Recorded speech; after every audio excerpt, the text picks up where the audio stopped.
CES is a trade show where tech companies showcase all of the latest tech that they have to offer, from video games, TVs, to AI and robots. This year, I infiltrated this event to find out if there was anything worthwhile and if AI will take over my job. In this video, I'm going to go over the tech that stood out to me, primarily focusing on robots, AI, video games, and cars. So I'm going to go ahead and kick it off with what everyone's worried about. Will AI and the robots take over our jobs? Hell yeah, they will, and they're coming hard for everybody. And I can tell you that nobody is safe. They had robots for everything. Vacuum robot that can go upstairs, pool cleaner robot, landscaping robot that was manufactured in Mexico, robots that do the laundry. Yo, look at that shit. Nobody's ever been that happy when I fold the laundry. Massage robots, chef robots, truck driver robots. Now, instead of a person that could be held responsible, this death machine has full authority to kill you because it's smarter than you and you should have gotten out of the way anyway. Robots that humiliate you at chess. And my personal favorite, robot photographer. The only photographer that will actually give you the photos they took of you. Janitor robots, warehouse manual labor robot, annoying little sister robot, K-pop boyfriend robot, ping pong robot that can defeat all Chinese players, robots that can satisfy your wife, grandpa robot, and get this, they even have homeless robot.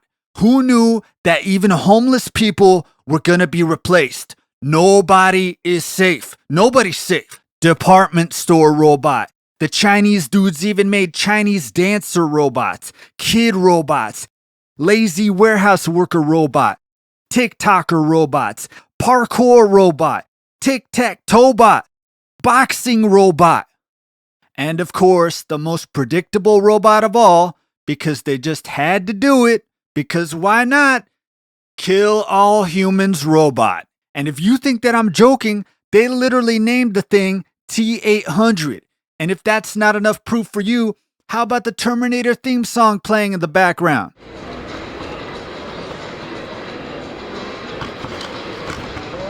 Although they didn't show the capabilities of the T-800, as you can't just, kill people for free, they did showcase the smaller models fighting each other, and I was able to lose a few $100s during that event.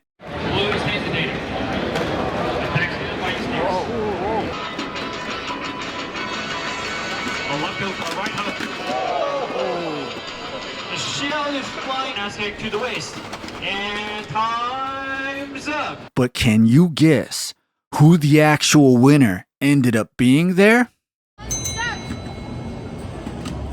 God damn, bro, why you gotta do little bro like that?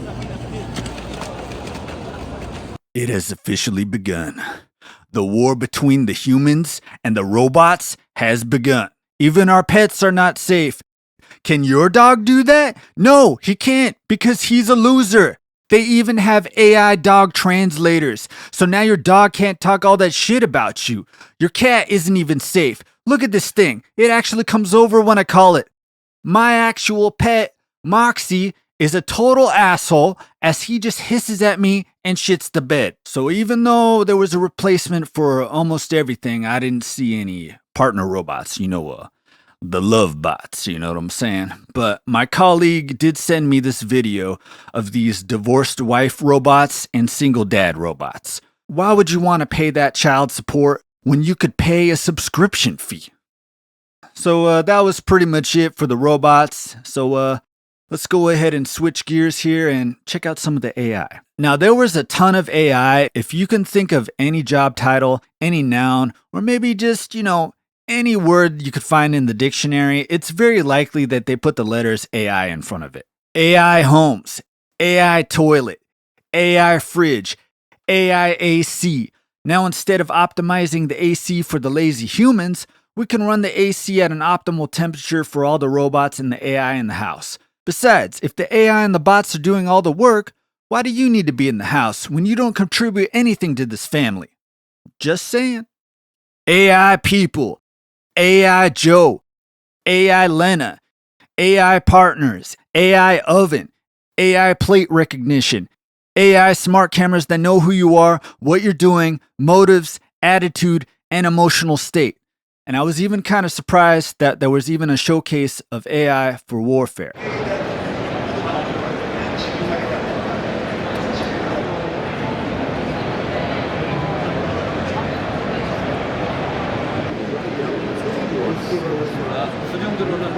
Now, I love flying my drones to get some cool shots when traveling, but when you see it placed next to the war tech, it makes you think that maybe the drones are going to turn on us too. Now, on a lighter note, some companies try to work the nostalgia angle with the old video game controllers, mini arcades, and of course, pinball machines. For the more modern gaming gear, there was a lot of VR gaming with haptics, and of course, whatever the hell this thing is. Maybe with this one, you can remotely use one of those T800 killing machines. For the video games, I'm actually pretty excited for the tech. I think putting AI in the video games might change things up a bit for the better, as they would be used to enhance the gaming experience and not actively trying to replace you.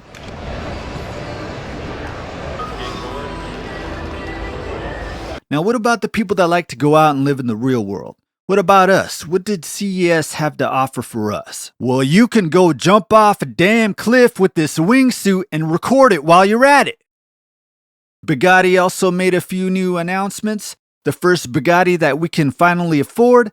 And for whatever reason, they saw these scootering videos online and wanted to get in on the scootering action. And their second announcement, scootering is better than skating. So while we're on the topic of cars, there was photo camera guy cars, AI F1 cars. There was a BYD there to promote some in-car karaoke, where instead of focusing on the road, you can focus on singing. So when the AI truck driver car totals your car, you can be held accountable for the accident because you installed a karaoke machine into the dash. There were a few electric cars like the Afeela starting at $100,000, as if I have money to pay for that. You know, if that $8,000 BYD ever shows up in the US, it would destroy the car industry as we know it. So there was definitely no BYD announcement. There were Teslas roaming the entire event that had their own underground hub to move guests around. Cars and stuff on display? Yeah. There's wild stuff. Flying drone cars, one of which was fired up, and some depressed guy just dove into it and died on the spot. Now I know nobody's gonna jump out of their chairs in excitement for this next one. Tech for lazy people. You can now be lazy and wear one of these muscle assisting devices and hike Mount Everest all by yourself. Just look at this dude flying up those stairs.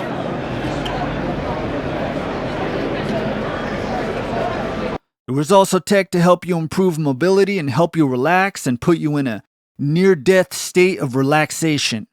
Tell me that guy isn't dead right now.